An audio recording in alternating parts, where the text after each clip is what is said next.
The new year is upon us, and in this video I want to talk about 3 things that I've noticed in the cycling industry which I particularly want to keep a keen eye out for in 2025.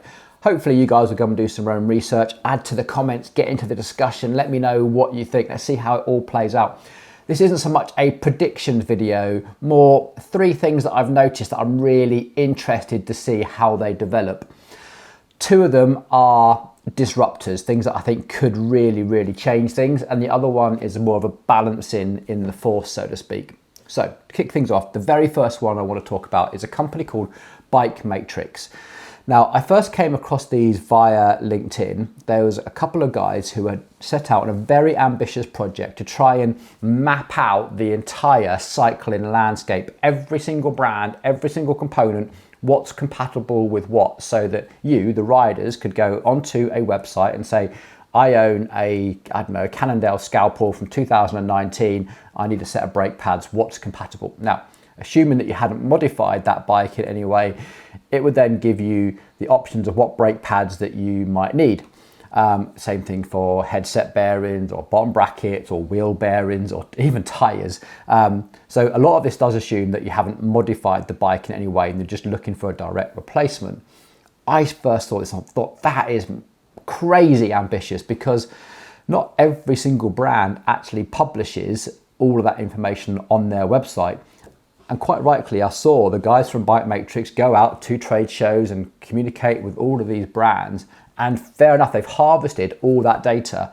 They've got an incredible list of partners now, and they really have, nailed it down. I saw a post recently when they were trying to get down to the nitty gritty of all the headset bearings. I thought, that's really brave and ambitious, and they seem to have done it. Now, my major concern with this when I first saw it was, how the hell are they going to make money from this? How the hell do they monetize this absolutely gigantic project?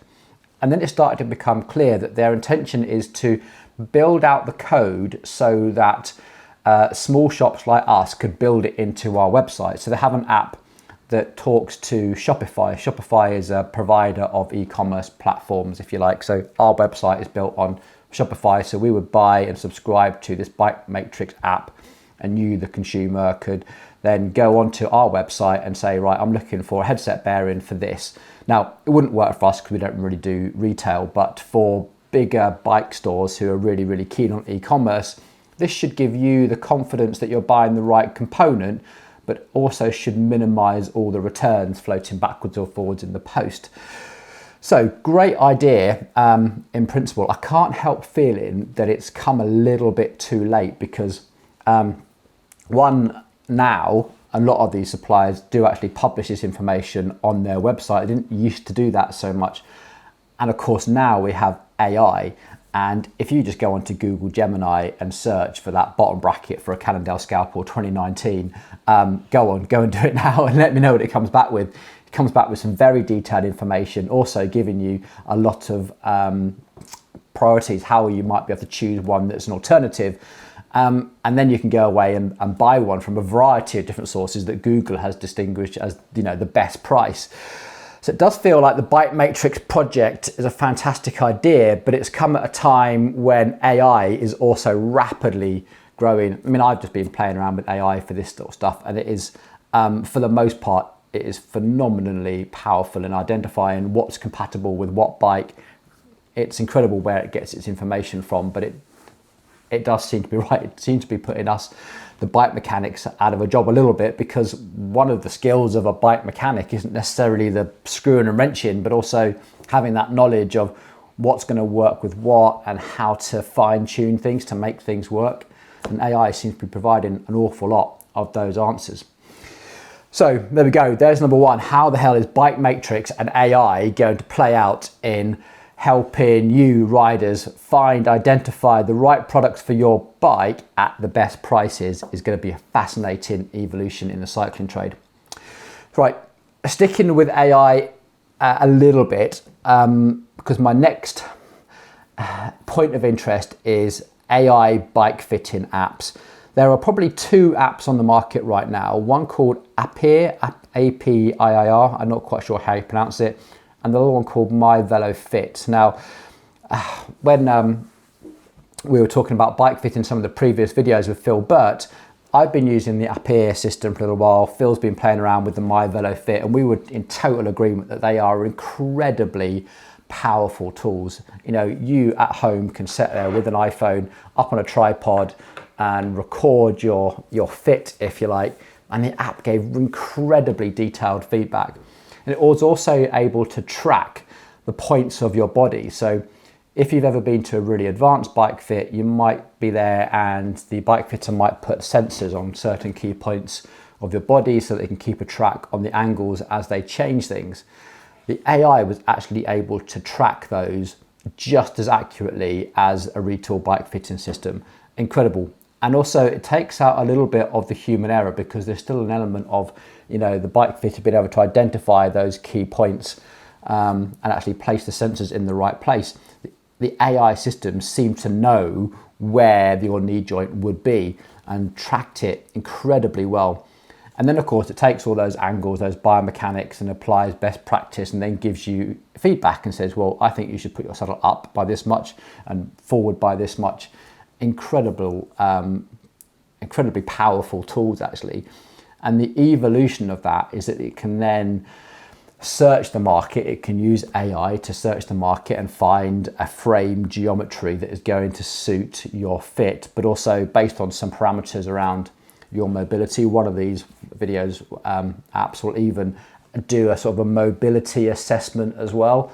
And of course they've got the option to refer up. So if the AI gets confused, or you're not entirely sure, or you just want the reassurance of a human second opinion, you can refer up as well, which makes that incredibly versatile. It takes out that whole element of, do you trust the sales assistant, because they're obviously trying to sell inventory in their shop. This way you've got an unbiased take on, you know, from the information that you've given me, I suggest this bike, and it's brand agnostic. In this fit, again, it's stock agnostic. It doesn't care what stock's in available, and it can just suggest, you know, this is a selection of bikes that are going to suit you. I think the evolution of that is that it then ties in with something like Bike Matrix, and it can almost do the custom build for you. You can say, right, this is a selection of frames. These are the stem, the handlebars, the finishing kit that are best suited to fine tune your fit. And here are where you can get the best prices. Tick. It's quite incredible. We're going to be talking a lot more about bike fitting apps, I think, in the future. Bike fitting is one of those things that really grinds my go a little bit. I find it incredibly uncomfortable, even though we offer bike fitting here. I find it quite uncomfortable to talk about, because there's an awful lot of smoke and mirrors, an awful lot of heavy sales involved in bike fitting. I find it quite an uncomfortable subject, but one of my ambitions for 2025 is to try and talk about that an awful lot more. Okay, last one then, and we're done, I promise you, and that is the balancing of the force. What I do see happening is the West versus East argument in cycling terms, if you like. We obviously know that Western brands have got a terrible reputation now of really high prices. You know, YouTube is full of the latest bike brand launching a bike at astronomical prices, and it can be really alienating to new riders. At the same time, if you follow YouTube, you'll know that most YouTubers are talking about how wonderful the latest and greatest from the Eastern Chinese direct from factory brands are. And I think what we're going to see is start seeing a balancing, because the Western brands definitely need to get a grip of their prices and their supply chain. The problem that the Western brands have is that they've always got, you know, the wrong bike in the wrong color, with the wrong components in the wrong country at the wrong time, because they're relying on, you know, all the components being fitted to a frame of a certain color, being in a certain country in time for the seasonal boost in cycling trade. And that's a massive problem. You see, the Western brands rely on a very traditional distribution model, which is really expensive. You know, they go from factory to continental warehousing to country distribution, and then out to a retailer, and then finally to you. And each one of those stages needs a cut of the profit, so the prices go up. The problem the Chinese brands have is that they can go directly from factory to you via being promoted by their favorite YouTube influencer and get those prices right down. But the problem is that the Eastern brands struggle with sales and credibility and accountability and all those sort of things. Now, what I see is that the Eastern brands are getting a grip of that. They are developing a personality. What I mean is they are sponsoring Pro Tour teams. The CEOs, the owner of those companies, are getting in front of a camera and showing you who they are and where they are, what they stand for. And also their websites are evolving. Their websites are getting better. They are now starting to at least show parts diagrams. Some of them are starting to actually have parts for sale that you can actually buy. In fact, just while I address that, one of our key things is, why don't we ever really feature Chinese brands? Well, it's not because we're particularly biased. We just have a really sort of set criteria. Because we are a business and not just an independent YouTuber, I always ask the same questions like, who are you? Where are you? Can I buy parts in 5 years' time? How can I buy parts in 5 years' time? And if I don't get an answer to that, I just don't say, yeah, please don't send us your product, because I probably won't review it no matter how good it is. But we still get emails from them all. I mean, Super Team and NetPress are probably the worst at the moment, who are emailing us, offering us affiliate links. If you're not familiar with the term affiliate, it means that if we put a link down in our description saying, click this link, buy now, then essentially we get a cut of that sale. And they might be saying 15, 20% sometimes, which is incredibly high. Most affiliate marketing is around 5%. So they're really, really pushing that. But when I push back and say, well, how do you actually pay it? You know, do you pay it with cash in my bank transfer, invoice? It's normally based on like credit towards product. So they'll say, well, you've earned this much commission, but you can claim it back in a free set of wheels or whatever, which I don't know. It's not the sort of thing I want to get into just yet. But what is noticeable is that the Eastern brands are far more open-minded to modern media, i.e. YouTube, Instagram, etc. Whereas the Western media definitely still seems to be stuck in their ways, still very much focused on traditional media. But I do see that changing as well.